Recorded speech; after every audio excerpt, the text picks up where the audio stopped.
Today on GrowthShares, let's analyze and see whether grocery outlets is a great long-term investment.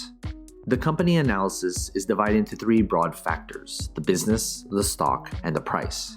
Furthermore, these three factors are subdivided into 14 metrics that give us the complete picture of the company. Each factor and each metric are given different weight, together adding up to 100% of the overall analysis. Each factor and each metric are then given a grade from 1 to 100, with 1 being a failed investment and 100 being extraordinary. When everything is put together, a final grade will be given, also from 1 to 100. Most companies that I'll analyze in this channel will hover around a grade of 50. Companies with a final grade of 81 or higher will be included in my Great Investments playlist.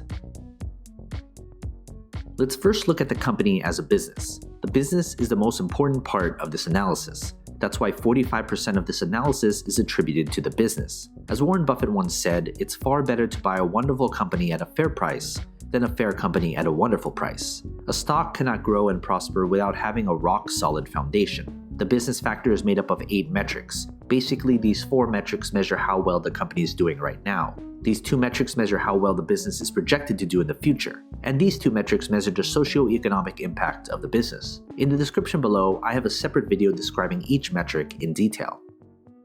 Based on this grade, I would consider this a discouraging business. Investing in a good business is what matters most, and everything else going forward would need to be great in order to make this an attractive investment. Next, let's look at the company's stock.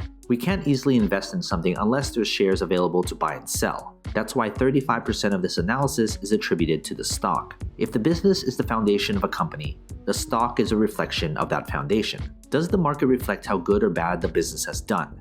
And how does the market think the company will do going forward? That's what the stock tells us. What matters most is return on investment. There should be some correlation between the business and its stock. The stock factor is made up of 5 metrics. Basically, these 3 metrics measure how well the company's stock has done, and these 2 metrics measure how traders and investors perceive the company as an investment. In the description below, I have a separate video describing each metric in detail.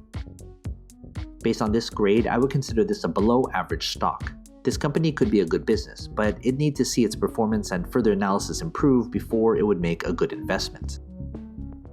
Finally, let's look at the company's price. Price is what most investors look at when deciding whether to invest in a company or not, but price per share shouldn't be the most important consideration. That's why 20% of this analysis is attributed to the company's intrinsic value. There is a reason why a company's stock is undervalued or overvalued. An undervalued stock may be undervalued because it's simply a terrible business. And the other side is true as well. The price factor is made up of only 1 metric. Basically, the intrinsic value is the price per share at which the company's fundamentals align with its true value when compared to its current stock price. Based on this grade, I would consider the price to be overvalued. If you're looking solely at the price per share, this shouldn't be a company you should invest in. Now that we have everything calculated, let's figure out the company's final grade. If you want a database of the companies I've analyzed, consider becoming a subscriber to my Patreon. For only $2 a month, you'll gain access to my Google Sheets spreadsheet with all the grades for you to filter through. They're frequently updated, so consider becoming a subscriber. Link in the description below, or head to patreon.com/growthshares. Based on this final grade, I would consider this company a below-average investment. This company needs some work, and things would need to change before it gets worse.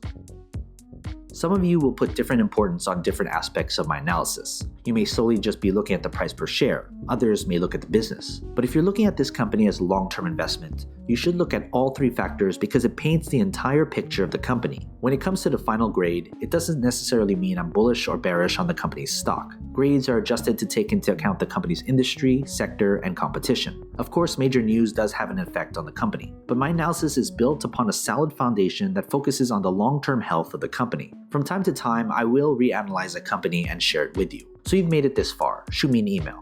I'd love to get in touch with you and talk more. What company should I analyze next? And do you agree with this company's final grade? If you want me to analyze more companies, hit that like button, subscribe to my channel, and share this video with other investors. And as always, take care of your money.